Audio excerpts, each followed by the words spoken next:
जी, जो लड़ना चाहते हैं, करीबी नेता मतलब जिनके साथ मतलब मैं ऑन रिकॉर्ड क्या बोलूँ, मतलब जिनके साथ ललन सिंह उठते बैठते हैं, कई तरह की डीलिंग्स होती तब हैं। तो इस मामले को लेकर अशोक चौधरी और ललन सिंह के बीच और ठन सकती है, इसके आसार भी है। बिल्कुल, बिल्कुल, जी, बिल्कुल ठन सकती है। जी, और देखिए, सुदर्शन तो एक बहाना थे, जी, असली निशाना कुछ और था ललन जी, सिंह का। ललन सिंह नहीं चाहते हैं कि उस पूरे क्षेत्र में कोई भी दूसरा नेता जी, एंट्री करे, मतलब एंट्री करे उनके बिना आदेश के। जी।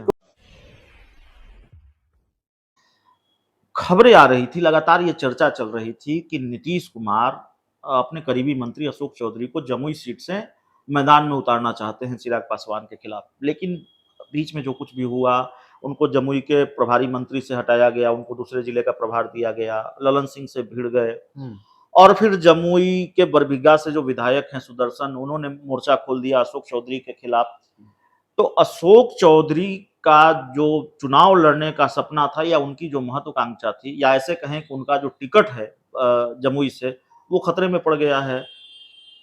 और अगर वो चुनाव लड़ते हैं, टिकट मिल भी जाता है, तो चूंकि वहां से विधायक हैं सुदर्शन, उन्होंने मोर्चा खोल रखा है, ललन सिंह के तेवर भी तल्ख हैं अशोक चौधरी को लेकर, ऐसे संकेत मिलते हैं, सीट मुश्किल में पड़ जाएगी।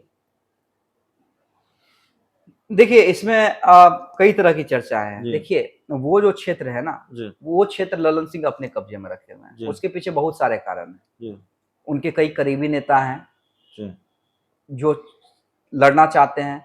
करीबी नेता मतलब जिनके साथ मतलब मैं ऑन रिकॉर्ड क्या बोलूँ, मतलब जिनके साथ ललन सिंह उठते बैठते हैं, कई तरह की डीलिंग्स होती तब तो हैं। इस मामले को लेकर अशोक चौधरी और ललन सिंह के बीच और ठन सकती है, इसके आसार भी है। बिल्कुल, बिल्कुल, जी, बिल्कुल ठन सकती है। जी, और देखिए, सुदर्शन तो एक बहाना थे, जी, असली निशाना कुछ और था ललन जी, सिंह का। ललन सिंह नहीं चाहते हैं कि उस पूरे क्षेत्र में कोई भी दूसरा नेता जी, एंट्री करे, मतलब एंट्री करे उनके बिना आदेश के, जी, क्योंकि उन्होंने पूरा क्षेत्र जो है कई कारणों से ललन सिंह ने अपने अंडर ले रखा जी, है।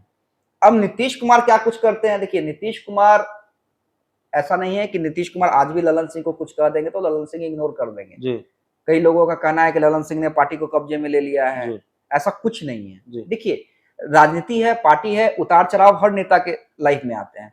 लेकिन नीतीश कुमार आज भी जेडीयू के सर्वमान्य नेता हैं और ललन सिंह भी मानते हैं और उनको। ललन सिंह भी मानते हैं। जी, लेकिन जाहिर सी बात है कि हर कोई चाहता है कि धीरे धीरे उनका भी प्रभाव थोड़ा ज्यादा बढ़े, जी, उनका भी डिसीजन मान्य हो। लेकिन मुझे लगता है कि जमुई के मामले में ललन सिंह कन्विंस कर लेंगे नीतीश कुमार को और अशोक चौधरी को पीछे हटना पड़ेगा। तो अशोक चौधरी का जो चुनाव लड़ने का सपना है, वो तकरीबन टूट ही चुका है, आप ये कह रहे हैं। उनकी महत्वाकांक्षा पूरी नहीं होती है। लगभग लगभग लगभग टूट चुका है, अगर ललन सिंह पूरी तरह से नीतीश कुमार को कन्विंस कर लेते तो हैं। फिर यहाँ से फिर जंग और तेज हो जाएगी ललन सिंह और अशोक चौधरी के बीच, इसकी संभावना भी है। देखिए, ललन सिंह अशोक चौधरी के बीच तेज हो सकती है, लेकिन ऐसा नहीं है। नीतीश कुमार दोनों को समझा बुझा लेंगे और ऐसा नहीं है कि दूरियां अंदर खाने बढ़ेंगी, लेकिन उसका प्रभाव सामने आएगा, वो अभी नहीं दिखेगा। तो फिर महागठबंधन का पहलवान कौन होगा चिराग पासवान के खिलाफ? जेडीयू से ही कोई होगा, या उदय नारायण चौधरी होंगे? देश में उनका भी नाम है। हाँ, कुछ भी हो सकता है। देखिए, वो तो अंतिम समय में, अभी उसको एकदम बिल्कुल 100% कंफर्म कर देना अभी सही नहीं होगा, क्योंकि लालू यादव, तेजस्वी यादव और नीतीश कुमार के बीच बातचीत चल रही है, इसलिए मैंने सिवान को भी अभी कंफर्म नहीं किया है। जी, ठीक है, सिवान को लेकर भी कंफर्म नहीं किया है, क्योंकि मैं बार बार ये कह रहा हूं कि आधे दर्जन का मतलब है, क्योंकि नीतीश कुमार अपने सिटिंग सीट पे, लगभग कई सिटिंग सीट पे लड़ने जा रहे हैं।